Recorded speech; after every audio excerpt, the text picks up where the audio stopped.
ടിങ് ടിടിങ് reams rose encyclopedia. അതെ, റോസുകളുടെ പൂർണ്ണ വിവരം ഉൾക്കൊള്ളിച്ചുകൊണ്ടുള്ള ഒരു കംപ്ലീറ്റ് ഗൈഡാണ് കേട്ടോ ഇത്. ഹായ്, റീംസ് റോസ് എൻസൈക്ലോപീഡിയയിലെ ആദ്യ സെഗ്മെൻറ്റിലേക്ക് സ്വാഗതം ഉണ്ട് കേട്ടോ. അപ്പോൾ നമ്മൾ ഇന്ന് ആദ്യമായിട്ട് പരിശോധിക്കുന്നത് റോസ ബീബോപ്പിൻ്റെ വിവരങ്ങളാണ് കേട്ടോ. അതെ, ഇതിൻ്റെ ചരിത്രം, ബ്രീഡർ, എവിടുന്ന് വന്നു, എങ്ങനെ വന്നു എന്നൊക്കെയുള്ള കാര്യങ്ങളാണ് ഇന്നത്തെ വീഡിയോയിൽ നമ്മൾ പരിശോധിക്കുന്നത്. റോസ ബീബോപ്പിനെ കുറിച്ച് എല്ലാം അറിയാം. അപ്പോൾ ശരിക്കും റോസ ബീബോപ്പ് ഒരു മോഡേൺ ക്ലാസിക് റോസാണ് കേട്ടോ. ശരിക്കും റോസാപ്പൂക്കളുടെ ലോകത്തിലെ അതിമനോഹരീയമായ ഒരു മോഡേൺ റോസാണ് ഇതെന്ന് പറയാം. എവിടെയാണിത് ഉണ്ടായത്? അതെ, ഫ്രാൻസ് ആസ്ഥാനമായിട്ടുള്ള പ്രശസ്ത റോസ് ബ്രീഡിംഗ് കമ്പനിയുണ്ട്, മൈലാൻഡ്. ആ മൈലാൻഡ് ഇൻ്റർനാഷണലാണ് റോസ ബീബോപ്പ് വളർത്തിയെടുത്തിട്ടുള്ളത്. പ്രശസ്തമായ പീസ് റോസ് ഉൾപ്പെടെ ലോക പ്രശസ്തമായ റോസാപ്പൂക്കൾ ഉൽപ്പാദിപ്പിക്കുന്നതിൽ പ്രശസ്തരാണ് ഈ മൈലാൻഡ് ബ്രീഡേഴ്സ്. അപ്പോൾ റോസ ബീബോപ്പിൻ്റെ ഏറ്റവും വലിയ സവിശേഷത എന്താണെന്ന് അറിയാമോ? ഉയർന്ന പ്രതിരോധ ശേഷിയാണ്.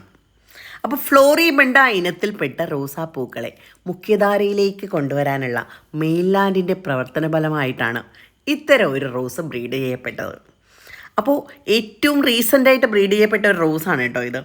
അപ്പോൾ കിടിലൻ നിറവും ഊർജ്ജസ്വലതയോടെ നിൽക്കുന്ന പൂക്കളും ഏത് പൂന്തോട്ടത്തിലും അഴക് പകരുന്ന ഒന്ന് തന്നെയാണ് ഈ റോസ ബീബോപ്പ് എന്ന കാര്യത്തിൽ തർക്കമേ വേണ്ട കേട്ടോ.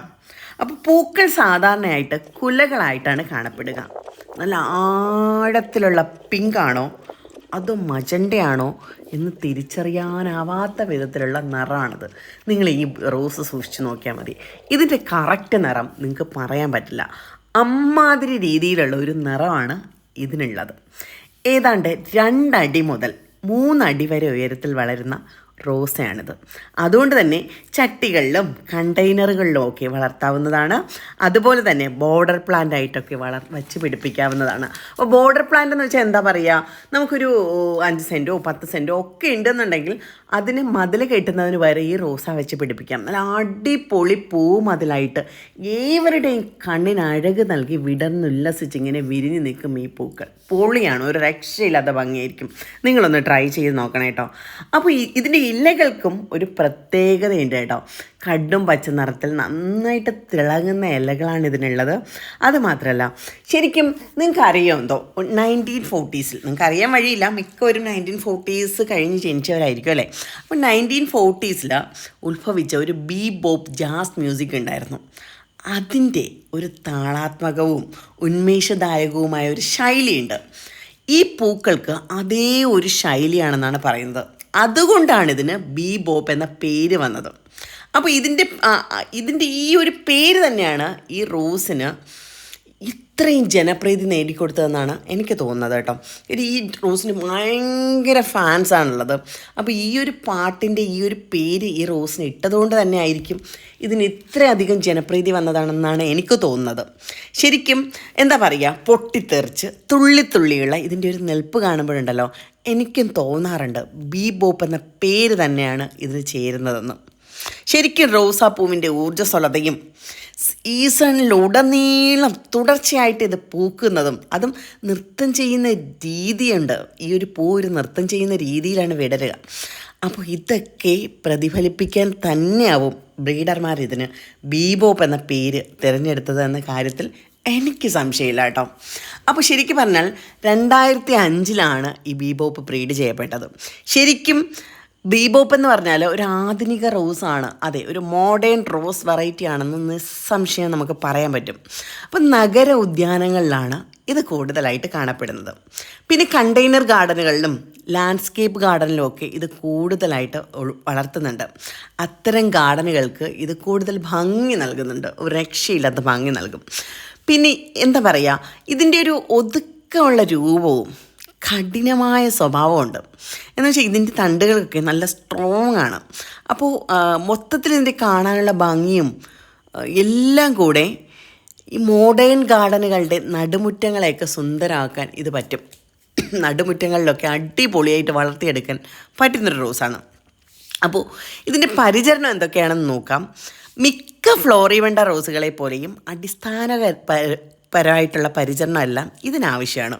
എങ്കിലും താരതമ്യേന മറ്റു റോസകൾക്കും എല്ലാം കൊടുക്കുന്ന ഒരു പരിചരണം ഇതിന് കൊടുക്കേണ്ട കാര്യമില്ല എന്ന് തന്നെ പറയാം. ഞാൻ പറഞ്ഞില്ലേ, ആദ്യമേ പറഞ്ഞില്ലേ, രോഗപ്രതിരോധ ശക്തി കൂടിയൊരു റോസാണിത്. പിന്നെയുള്ളത് എന്താ പറയുക, നല്ല സൂര്യപ്രകാശം വേണം. ജൈവവളങ്ങളാണ് ബെറ്റർ. നല്ല ഫ്ലവറിങ്ങിനായിട്ട് DAP വേണമെങ്കിൽ യൂസ് ചെയ്യാൻ പറ്റും കേട്ടോ. നല്ല നീർവാഴ്ചയുള്ള മണ്ണ് കൂടിയാണെങ്കിൽ ഇടത്തടവില്ലാതെ പൂക്കൾ തന്ന് നമ്മളെ ഇങ്ങനെ വിസ്മയിപ്പിച്ചുകൊണ്ടിരിക്കും ഈ സുന്ദരി പെണ്ണ്. അതെ, ബീബോപ്പ് അടിപൊളി സുന്ദരി തന്നെയാണ് കേട്ടോ.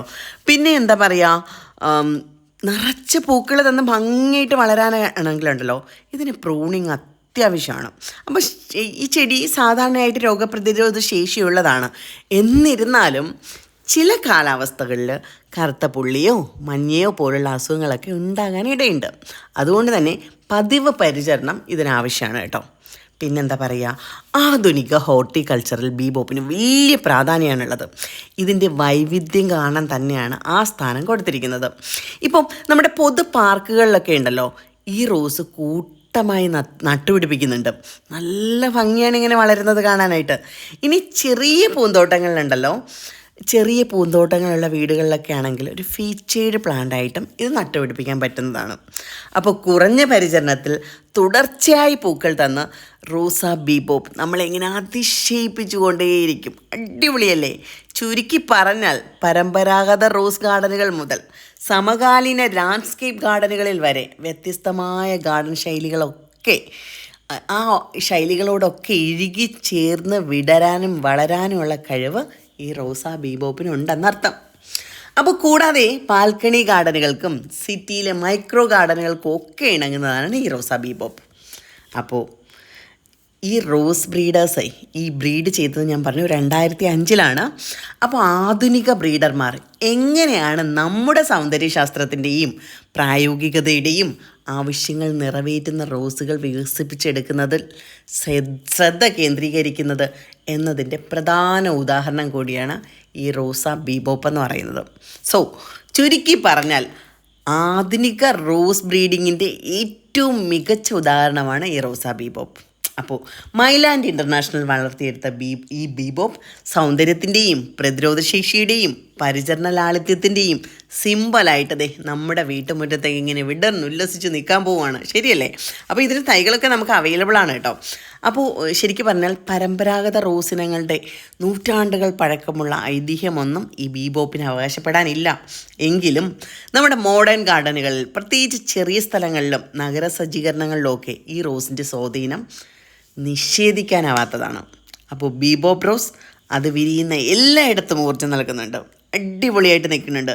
ശരിക്കും പറഞ്ഞാൽ നമ്മുടെ വികസിച്ചു കൊണ്ടിരിക്കുന്ന റോസാപ്പൂ ലോകത്തിന് ഒരു മുതൽക്കൂട്ട് തന്നെയാണ് ഈ റോസാ ബീബോപ്പ് എന്ന് നിസ്സംശയം പറയാൻ പറ്റും. അപ്പോൾ നമ്മുടെ എന്താ പറയുക, റീംസ് റോസ് എൻസൈക്ലോപീഡിയയിലെ ആദ്യ സെഗ്മെൻറ്റിൽ ഈ റോസാ ബീബോപ്പിനെയാണ് നിങ്ങളെ പരിചയപ്പെട്ടത്. ഇതിനെക്കുറിച്ചുള്ള സകല വിവരങ്ങൾ നിങ്ങൾക്ക് കിട്ടിയിട്ടുണ്ടെന്ന് ഞാൻ മനസ്സിലാക്കുന്നുണ്ട്. ഇനി കൂടുതൽ എന്തെങ്കിലും അറിയണമെന്നുണ്ടെങ്കിൽ തീർച്ചയായിട്ടും നിങ്ങൾക്ക് കമൻ്റ് ഇടാം. അടുത്തൊരു സെഗ്മെൻറ്റിൽ അത് ഉൾപ്പെടുത്തുന്നതാണ്. അപ്പോൾ റോസാപ്പൂക്കളോടുള്ള എനിക്ക് ഭയങ്കര ഇഷ്ടമാണ് റോസാപ്പൂക്കളോട്. അപ്പോൾ ആ ഒരു സ്നേഹം, ശരിക്കും റോസാപ്പൂക്കളെക്കുറിച്ച് പഠിക്കാൻ തന്നെ ഞാൻ ഇറങ്ങിയിരിക്കുകയാണ് കേട്ടോ. അത് നിങ്ങളിലേക്ക് പങ്കുവെക്കാൻ കൂടിയിട്ടാണ് നമ്മൾ ഈ റോസ് എൻസൈക്ലോപീഡിയ എന്ന സെക്ഷൻ കൊണ്ടുവന്നിരിക്കുന്നത്. അപ്പോൾ നിങ്ങളുടെ റോസുകളെക്കുറിച്ചുള്ള സംശയങ്ങളും കാര്യങ്ങളും ഒക്കെ ഇവിടെ പങ്കുവയ്ക്കാം. അടുത്തടുത്തുള്ള വീഡിയോസിൽ അതിനുള്ള ആൻസർ നൽകുന്നതായിരിക്കും കേട്ടോ.